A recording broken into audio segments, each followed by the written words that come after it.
Hi, I'm Shannon Torrance, and this is Magic is Real. In this episode, I interview Rachel Lang. Rachel is a professional astrologer and a psychic medium. I really didn't know a lot about astrology before I spoke with Rachel, so I was really grateful that she was able to answer a lot of my questions. She explained to me the background, the science, the symbolism, and the meaning behind it all. Rachel very eloquently and succinctly shares with us how the knowledge of astrology can help us optimize our life's path. Thank you so much for watching, liking, subscribing, commenting, and sharing with like-minded friends. And now, here's my interview with Rachel Lang. Hello, I'm Shannon Torrance, and once again, this is Magic is Real. Today, my guest is Rachel Lang. Rachel Lang is a psychic medium and an astrologer. And I wanted to have her on today because I'm very interested in astrology, but I've had so many questions about it. I know a lot about mediumship and psychic work. I know a bit about tarot cards, but astrology is something that I think most of us who have an interest in this sort of thing will check our horoscopes, and we're kind of like, I don't know, I take it with a grain of salt, but it is pretty accurate. And so I've heard great things about Rachel's abilities and knowledge, and so I'm really excited to have her on so that she can kind of introduce me and you to the world of astrology. Welcome, Rachel. Thank you so much for being here. Thanks so much, Shannon. It's really a pleasure to be speaking with you today. Likewise. So, as I said, I don't know much about astrology at all.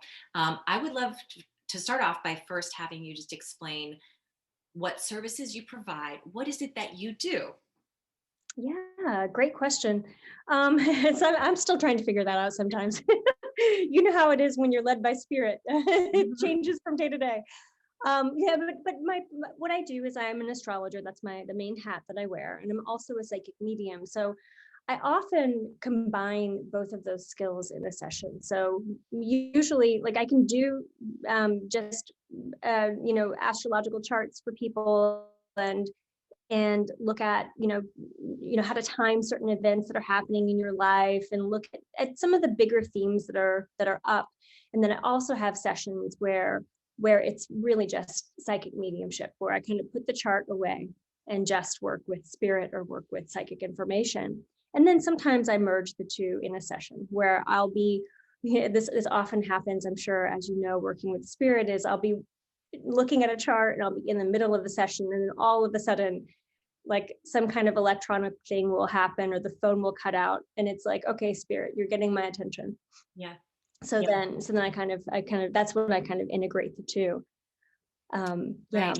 I can understand that. I think that's one of the reasons I'm personally learning tarot, because as I'm learning mediumship, sometimes there's a moment where you're like, well, I'm doing a card, but then all of a sudden something psychically or mediumistically is coming through.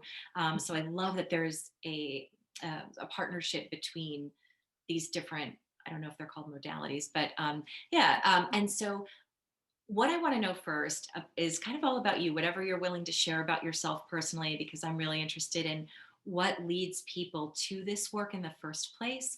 Um, and kind of how do we go from being, a human being on this earth and a child in this earth to suddenly kind of discovering these abilities. So I'd love to hear your story.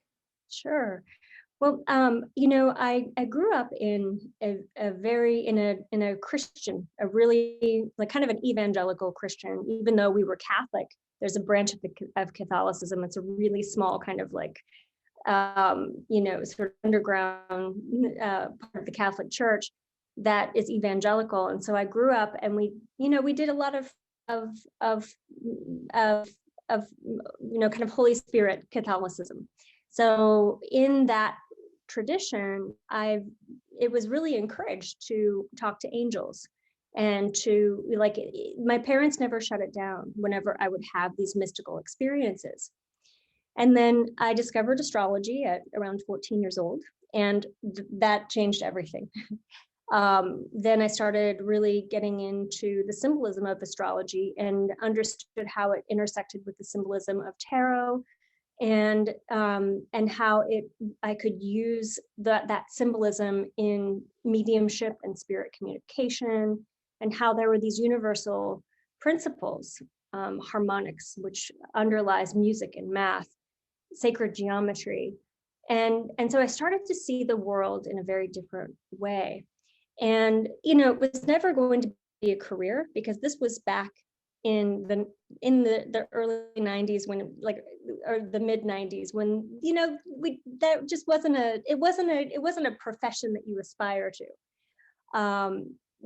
But it was always the thing that I loved the most. I loved exploring my spirituality. And so I worked in marketing, I worked in film production. I had a lot of jobby jobs. And one day, I just decided that I wanted to go in a different direction. And really, it kind of what inspired it was I wanted to do more creative work, and I didn't have time with my 9 to 5 job. And so I was trying to figure out a way to work um, in a role where I could create my own schedule. And so a friend of mine who's a psychic said, "Why don't you just do astrology? And then you can make your own schedule and you have more free time." And so that's what happened. It Yeah. Yeah. And I love it. So it's been a great career. I've been doing it since 2006. And it's been really rewarding. And now I teach classes, I write horoscopes. I mean, I have a lot of different branches to my career. Wow. And prior to this, what was your experience with your psychic abilities? Was it something that you just kind of had and experienced as a person, as we do, or had you ever tried mediumship, or did you study mediumship and psychic abilities, or was it just something that was always there for you that you were aware of? I was always aware of it and it was always there. But, like so many of us, I started to shut it down. Mhm. And then I started to I studied with mentors. I went to development classes. I actually, I studied with both psychic mediumship and within a spiritualist church. Are you familiar with spiritualism? Or I'm Yes, sure but you, but I yeah. am. But please describe it the way that you do, because Yes. not everyone does know what it is, and I describe myself as a spiritualist, but I bet you know even more about it than I do. I don't know. It's spiritualism is a religion that believes in communication with those who've passed to the other side. So that's where I did my training, and I went to like Camp Chesterfield, which is in Indiana, like a camp. But there was a little metaphysical store in the Midwest where I lived, and they had development classes, and so that's where I got my start. And then I ended up studying with mentors and studying with teachers, and had astrology teachers and mentors along the way as well. Mhm. I think if anyone is going into this, having mentorship is so important as you're growing and developing your gifts.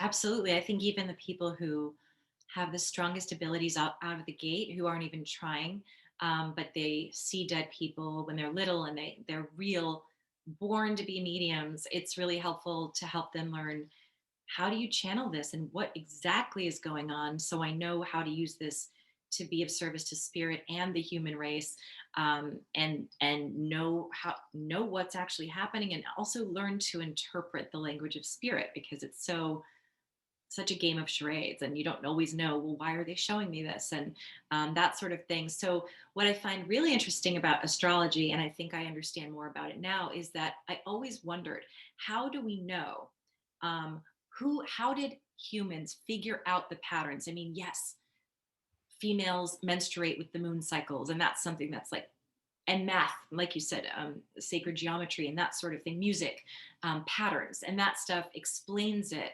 But how did humans become aware of the science of astrology? And how do we know? I kind of want to, it's kind of a two-pronged question, which is, one, how did we figure this out? And two, my question was always, okay, well, why is it that, who ascribed these characteristics? Is it experience? Like Virgos are this way, and I know that there are also variations in depending the time of, day you were born and where the planets were. But generally, I'm a Virgo, and I would look up my horoscope in the big book, and I'm like, yeah, this describes me. Even my mom, who was sort of skeptical, read the whole description of my birth date and was like, did they just enter, this is you, I mean, this is you to a T. So how do we know, that Gemini are fluctuated, or they're moody, or they flip? And then how do we know Virgos are really kind of rigid and controlling and that sort of thing? But also, how did we figure this out in the first place? To your, from what you understand and know. Yeah. So I'll answer this in two parts. I'll answer the first one. Since you're a Virgo, I'll structure it for you. Yeah. um, I'll answer the first part, which is how did we start? How do we know? And then also, how did these ideas get put into our collective unconscious? Um, there are theories that the ancient, and I can't remember if it's the Sumerians. I think it's the ancient Sumerians, that they could predict the movement of the heavenly bodies of the planets based on the rhythm that the planets moved and the songs that they sung. So they understood that there's a rhythm to the universe, and this rhythm is natural. It's as natural as a heartbeat. It's as natural as the timing that we keep when we were playing music. And what they would do is they would watch. Now, some of these cycles, like a Saturn cycle, it takes 29 years for Saturn to move one full revolution around the sun. So it goes through every single sign for 29 years. That was the furthest planet that the ancients could see. Mercury and Venus move a lot faster, so they could track those pretty quickly, and they could come up with some understanding of what those planets meant when they were in certain places in the heavens. And the moon, like you said, that moon moves around the zodiac in 28 days, so they could very easily track that moving through the zodiac. So over time and over long periods of time, they were watching and tracking the planets.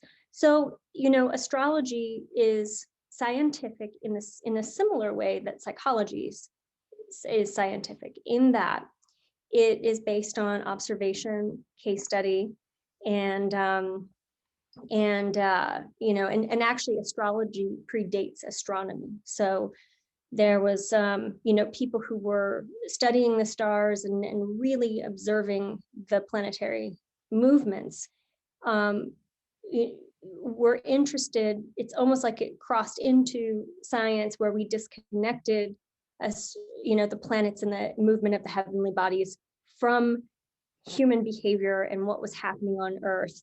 That separation came later, but at first, the ancients, they thought these planets were gods and goddesses.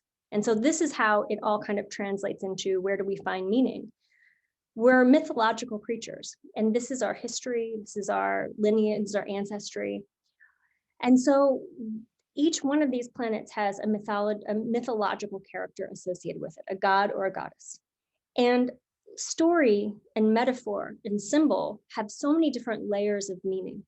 So you could take the planet Mercury, which is, it's stationed retrograde today, so I'm going to pick on Mercury a little bit. But you could take the planet Mercury and you could look at the god Mercury and see that, one, he was the messenger. But not only was he the messenger, he could go down into the underworld, into the, to the place between lives, and go, and he could relate with the god of the underworld, with the spirits who were there, and return back to Earth unscathed. So we could look at Mercury, and Mercury, this is the planet that relates to mediumship, because it's about communication. So over time, these myths have become embedded in our collective unconscious, and we build up archetypes and ideas around them. And so those get transferred into how we look at a person's personality, how we see how that planet plays out in that person's chart. And then eventually, every planet rules a different sign. So signs and planets, the stories of the planets, are very closely linked and very closely related. That was so well articulated. I know it might have been long-winded. Not at all. In fact, I'm like, I don't even know how you can remember all of it. Well, obviously, you've been doing it a very long time, but I think it's very difficult to describe. And I think you did so eloquently. That really does make a lot of sense. And I think, like you said, it's not just something that happens overnight, it's over a period of time.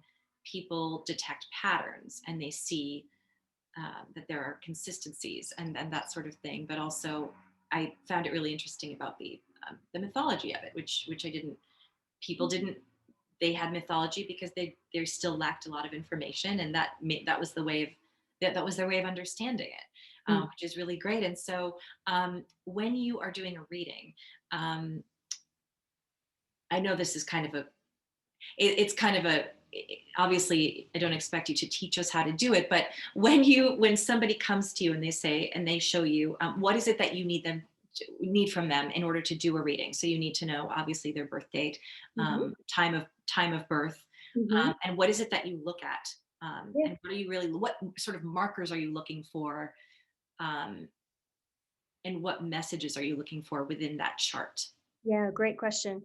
So a chart is basically a map of the heavens at the time of your birth, and it puts you right at the very center of the universe.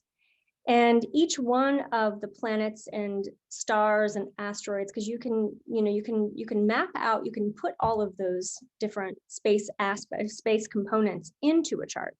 But each one of those things relates to something different. So when we're talking about the person with the planets, so Sun, Moon, Mercury, Venus, Mars, Saturn, Uranus, we still count Pluto. When you're looking at those, each one of those represents a different part of your personality. And we can break it down even further, a different part of your body. It relates to a different function of yourself as a person here on Earth. So, for example, Venus is the planet of love and relationships, but she's also relates to your finances and your relationship with money and how willing you are to allow goodness into your life, allow yourself to have pleasure. And she relates to your sense of style and beauty. So you can see all these different characteristics of you can be summed up by looking at your Venus. Do you want to play? Yeah, yeah, Can we? yeah. Can I have your birthday? Yeah, it's August 25th, 1973. Wait, okay, August 25th. 1973. You look so young. Thank you. And what time were you born? I was born at, I think, 1:31 a.m. I know that's specific, but I know it's like within 1:30 or 1:32, but yeah. And where were you born? Melbourne, Australia, which Oh, throws a little loop because I always said, well, wait a second, I was born August 25th, but was I really, because I was born in Australia? But my mom said yes, because it was August 25th yep, where you were born. yep. We call that local time. Okay. I Yeah. made it more confusing than it needed to be, but I'm like, okay. Okay, so let's look at your Venus. So we just talked about Venus, and let's see here. And I was going to share my screen, but just to show you your chart. So a couple of things that I noticed right away. So your Venus is in the sign of Libra. Now, Libra is the sign that Venus rules. So we would say that your Venus is in a great condition because she's in her own sign. It's a domicile is what we call it. So someone with Venus in Libra really cares about relationships and actually cares about how people perceive you in relationships. Um, this is a very social placement, but your Venus is right next to Pluto, so you're not likely to socialize and just make small talk. When you socialize, you want to go deep. You want to have meaningful relationships, and in romantic relationships, in particular, this can be a little bit challenging because if you perceive that someone's not committed or not there, then all your defenses go up, or you can be kind of like a little bit possessive. Does that make sense to you? Yeah, definitely. Uh-huh. To where it's almost like you need to exercise mindfulness and really take relationships into a spiritual place. so that they don't become so that they don't become like you don't get hyper focused on what he's thinking about you. Am I using the right Yeah, pronoun? no, that's right. Okay, Thank you. good. No, thank you for asking. That's Good, actually, good. yeah, it's Just really wanted to make sure. thoughtful. But and I was going to say too that that's interesting because I'm actually not possessive. I'm to the point where my biggest complaint in relationships is that I'm too independent. My boyfriends are always like, could you ever, like, you're always like, I'm doing this, I'm doing that.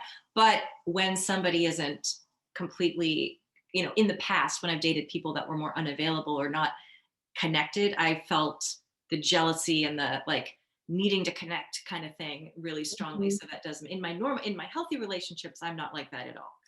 But Yeah, that makes sense. yeah, That I find that with that Pluto can lead to that Pluto relationship with Venus can indicate like you're saying, like the like obsessive, if they're not adore, like it's yes. almost like one extreme or the other. If circumstances are right, yeah, there could definitely be that feeling of neediness. Whereas if I'm in a secure relationship, I'm too independent and have to be reminded that, hey, you're in a relationship. There are two of you here. It's not just you living your life. You've got to kind of like come together. So that's really interesting.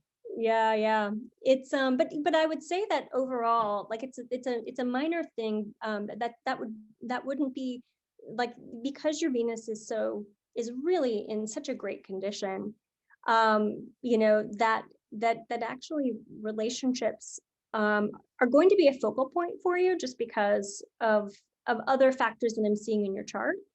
Um, but I would say that you have the ability to really go deep in a relationship, and to really have relationships that allow you to transcend, that support your spiritual growth, that support your evolution. Um, so we could also look at Venus in Libra, and so Venus is your sense of style as well. So it's relationships, it's your relationship with money, it's your sense of style. And people with Venus in Libra tend to be very particular about the way they look. Like, they want to look good, and beauty and style. Like, a spa day would be a really favorable thing for you. But I would say that with your Virgo sun, that kind of adds an element of being particular about how you present yourself to the world. Mhm. So being healthy, Yeah, being fit, all of those things I would see as a priority for you. 100%. Yeah. Yeah, I'm the type that works out, I exercise, I eat right, I get my hair done. I'm not like overly girly with the I don't do like the whole nails and the eyeshadow and stuff, but I'm definitely like, oh, if there's a line, that's going. Like if there's it's like, oh, is there a forehead line? Hello, dermatologist, definitely. But definitely Uh-huh. fitness has been a thing where I'm like, oh, I'm never gonna, as long as my legs can move, as long as my body can move, I'm gonna be staying fit. Not Hmm. letting this go ever. Yeah. Yeah. Yeah. Yeah. So that was an example of how we can isolate just one planet in your chart. Now, all the planets relate with one another. So I talked about the relationship in your chart between Venus and Pluto, how they're right next to each other within just a couple of degrees. Um, so I like to think of the planets as kind of like, your cast of characters, Mhm. and in the play, the story of your life. And so we can see which planets relate well to one another, which planets might be challenging one another. And so we can see the complexity of who you are, and the different behavioral patterns that might play out in your life. And because each one of these planets relates to a certain person in your childhood, then we can also see that early foundation for you. What was your dad's influence? What was your mom's influence? Um, and how did those influence your relationships, your idea about yourself, your career? How do those things relate to things in your adulthood? So it sounds complex, but it's so fascinating once you start learning it, and once you really get into like I said, the different layers of meaning. You can really discover a lot about someone.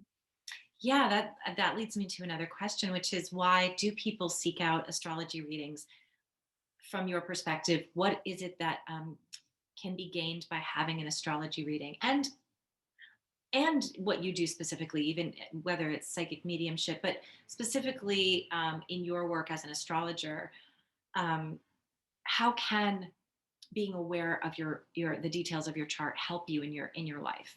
Mhm. Um, I think if someone's going through a major transition, very often, that's why people come to me. They're going through a divorce. They want a job change. They're trying to navigate some sort of personal decision. And mm, astrology can show us hints at what's coming up. It can show us big themes. And so, but really, the benefit of it is to find out why things are happening, get a little bit more meaning, get some context for what's going on in your life, rather than saying this is going to happen and you need to do this.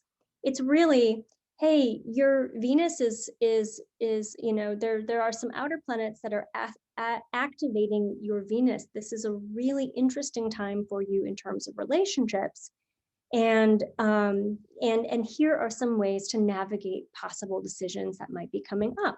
Mhm. So it actually gives you a sense of power over your life. And Yeah. then you can also see, some people also come because they're trying to understand themselves better. Mhm. And so it can also help you to get some context for who you are and some of the bigger challenges that you face over and over in your life, some of those patterns that repeat in relationships or in your career.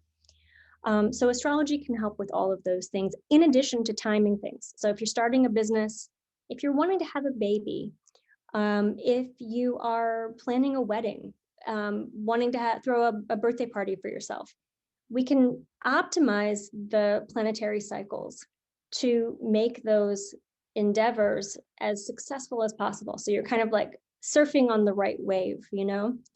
Yeah. I love that. That you just said it so well. Surfing on the right wave is. Someone said today. I was watching a YouTube video with sort of a from a medium, and she was saying that astrology kind of helps us. I like that you use the word optimize what we're given at birth and what we have and how to take advantage of it. For instance, I'm also really interested in manifesting, and we'll be interviewing. We'll have a guest on who's a manifesting expert, and it's about that. It's about aligning your, I don't want to say your energy or your intention with what's already there. Matching your energy with what you're already given. So obviously, we're each given our gifts and our timing, and our souls come here to do something. And so I like the way that you described it as catching that wave when it's an optimal time, so that Mhm. you will succeed and definitely start pushing towards that. But you might want to sort of, this is when the time is when it's really an optimal time to try to do that. And I think that that does resonate, and it does seem really true. I think especially with everything that we've gone through in the last year, there's been a lot of people have been, everything's at a standstill, and you can almost feel now, obviously so much has changed politically and with the COVID vaccine. We're not out of the woods with a lot of issues, but it feels like you can feel the energy is different, and suddenly there's this sort of surge of momentum. um, and I've even told my friends that are like, I've lost my job, I don't know what I'm doing. I'm like, it's on purpose. It's sort of like shattered, it's breaking your house down so that you can build something better. And I'd love to hear too, with everything having gone on in the last year, I'm sure that you had a lot of, hopefully a lot of clients, but also thoughts about, did you sort of see something like this coming based on what you knew? And when it did happen, how were you able to use astrology to sort of forecast or understand the greater meaning of it? And what did you discover, or what were your insights about what has happened in the last year? Hmm. So yeah, I think all of us astrologers were looking at 2020. We had astrological cycles unlike I've ever seen in my life. And it started in January with Saturn, which is the planet of structure. It's the planet of government, the economy, corporations, all of those, what we might consider patriarchal structures. because our culture has been based on patriarchal ideals since, for centuries. Yeah.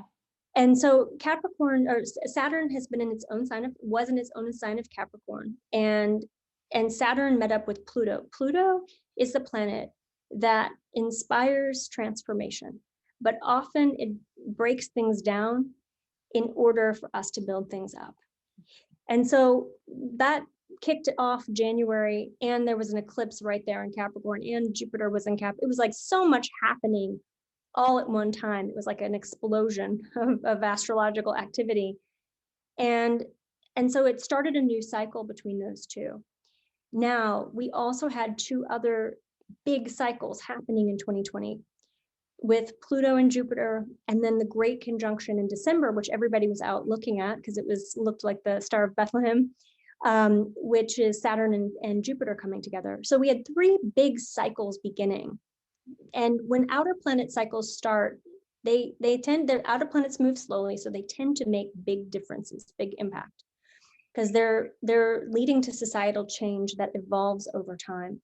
So yeah, so it was big stuff. It was really big stuff. And this year we have kind of it's an easier year. I think a lot of people are going to be happy to hear that. But there's a lot of kind of establishing a new foundation based on everything that kind of broke down and is being rebuilt and renewed, rebirthed, reconstructed. Yeah, I definitely feel that. And I've heard that from a lot of mediums and astrologers as well. And I really did feel that sense of things are being broken down on purpose. It's so deliberate. It's almost as if spirit, the higher, God, whatever your God of understanding is, it's almost like so well choreographed. And obviously, it's doesn't mean that everything's been wonderful. Obviously, people have lost lives, and there's been a lot of grief and pain, and lost jobs, and lost and illness, and that's obviously very serious. And it's not to minimize anybody's pain, because obviously it's great. But I definitely have sensed this feeling of this is all happening because it's going to help us rise together and sort of find equilibrium. Do you feel that, based on what what would you say, what do you see for the next couple of years? Where do you see things going? Mm-hmm. I think what we saw after big plagues and big, cultural devastation is Renaissance, cultural Renaissance. So, yeah, like I agree with you, not to undermine anyone's pain or grief. I mean, I've had my own this year too, and what's happening is that Saturn, Jupiter, and Pluto are shifting into Aquarius. And you've heard a lot of people talking about this beginning the Aquarian age. That's not technically that's let's not look that technically, but a lot of the Aquarian ideals that we talk about in conjunction with the Aquarian age are ones that are going to be pronounced this year and then throughout the 2020s. And what that means is, and this is especially in 2023 when Pluto enters Aquarius. So Aquarius is this interesting sign because on the one hand, it's the sign that its modern association is with Uranus, the planet of change, of new beginnings, of rebellion, of revolution. And so you've got this like individuality and this sense of like, I'm going to be my own person in the world. And Aquarius is also the sign that relates to groups, community, all as one. That's what the Aquarius, the symbol is the water bearer. And the water that we're talking about is the water of our collective humanity, our collective oneness. So not just looking at our species, but looking at all of us as one. So what we're going to see is a lot more, and Aquarius is also technology. It's the internet. And so I think what we're going to see is a lot more emphasis on how to use technology to strengthen our communities, to be in relationship and work together and to foster a sense of oneness. We'll see a lot of people rising into their own power, into their own sense of power. So a lot of those old power structures that have been hierarchical are starting to break down. And we saw this just the other day with the GameStop, stock. Mhm. How a bunch of individual collectors could influence the market and realize their power to do that. And so we're going to see a lot more of those kinds of themes. I think we'll also see, the last time Saturn was in Aquarius, that was about 30 years ago. And we saw the internet going into everyone's homes. And so we had like AOL and Prodigy and things like that. With this time, we are seeing the internet being the hub for our businesses. And so I think we're going to see a lot more technological innovation. I think we're going to see a lot more development of technology for environmental, to help with some of our environmental concerns, in the fashion industry, um, art and music, and performance shifting and changing and evolving as a result of this. So we really are in what I would consider a Renaissance time. A lot of the seeds that were sprouted in quarantine, or a lot of the seeds that were planted in quarantine, will begin to sprout, in 2021, and then really into 2023 when Pluto enters Yes, Aquarius.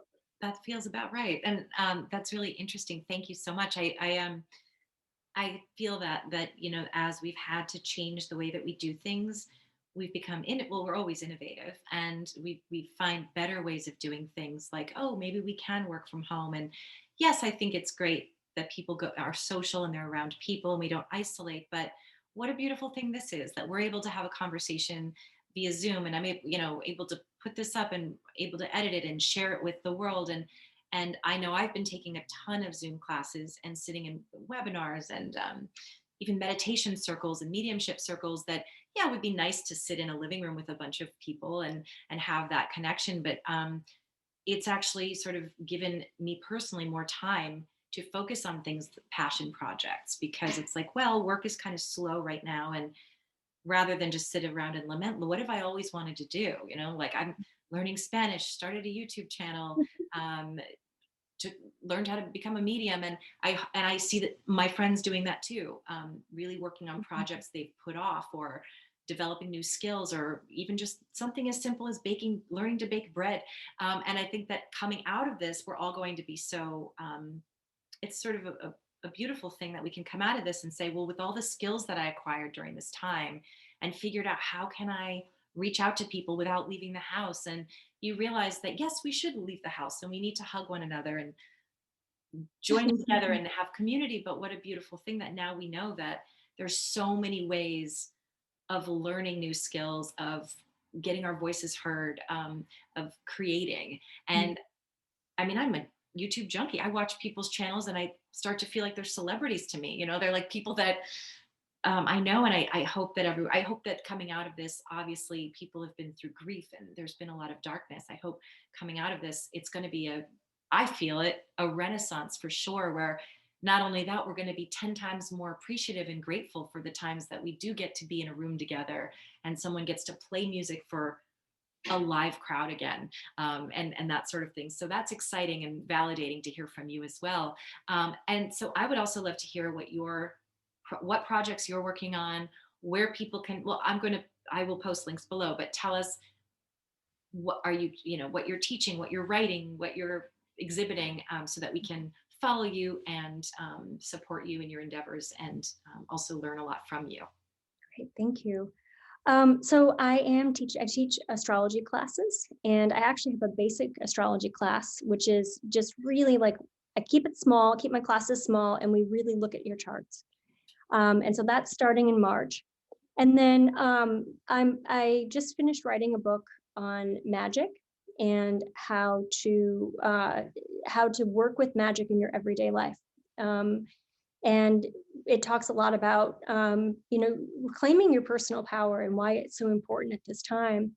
And so I'm teaching a magic class. It's a 4-week online class. And then we talk about rituals, we talk about spells, we talk about raising a cone of energy. We get really woo woo, and we also get really practical. So I give everyone homework and exercises and and journaling entry and journaling prompts and things like that. So I'm teaching that in March, and then my book's coming out in the fall. And it's called Modern Day Magic: 8 Simple Rules to Realize Your Power and Shape Your Life. I'm really excited to read that and also Yeah. to study with you in the future because I'm one I've taken so many classes that I'm tapped out right now. Not emotionally. If I had all the money in the world, I would take all of the classes all the time, but I'm branching out into astrology, healing. I want to do it all. And Mhm. your class sounds super fun. Both of them sound really exciting. And I also will definitely be picking up your book. And I'm not just saying that, I mean it. I'm really excited to read what you have to say. So I'm so grateful that you were willing to do this interview. You are so lovely, articulate, eloquent, inspiring, and it's just this is why I wanted to do this work and this show because I love meeting people like you and you're doing such good work. So thank you so much for being here, for sharing your knowledge and your insight. And as I said, I will be posting a link below to your website, but you can go ahead and say what your website is right now if someone wants to write it down. Sure. It's RachelLangAstrologer.com. And that's just RachelLang. G. Thank you so much, Yeah, Rachel. thanks, Shannon. Yeah, I look forward to keeping in touch with you and following your journey even more. And really appreciate your time. Thanks. You Have a too. beautiful afternoon. All right, you too. Thank you. Bye. Bye.